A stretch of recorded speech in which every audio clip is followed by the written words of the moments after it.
Time now for Need to Know, where a team of experts is ready to answer all your questions on finance, economics and money.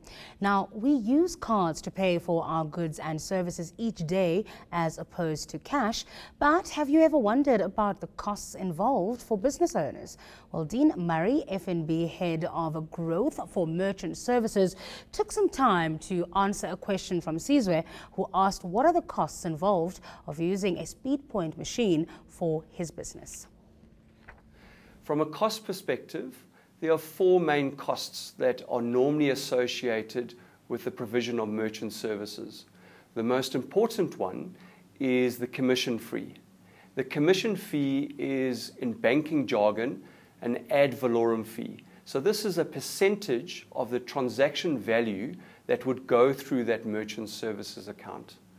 It is based on a rate that is applied to debit card transactions and credit card transactions. And there are two different rates. But ultimately, the fee is a percentage of the transaction value of that card that is accepted by the small business owner. The second fee is a device rental. Each device costs roughly between 5,000 to 7,000 Rand, and that cost is amortized over 36 months roughly. So there's a rental that is charged to the business owner.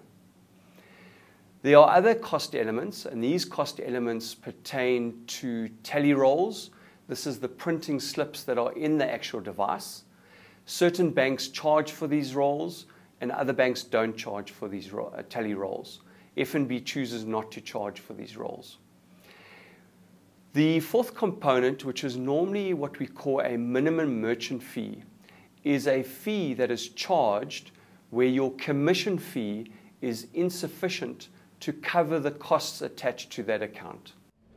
Let's have a look at the markets now, and we start in the US, where markets were in the red on the back of concerns about the world economy and a surprising fall in US retail sales in December. Concerns about the impact of plunging oil on investments are weighing on markets. In Europe, markets there in the red as well on worries about global economic growth forecasts, which sent commodity prices into a tailspin.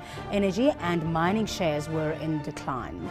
The JSE down today, losses across the board, led by tumbling resources shares, which lost 6.47% today.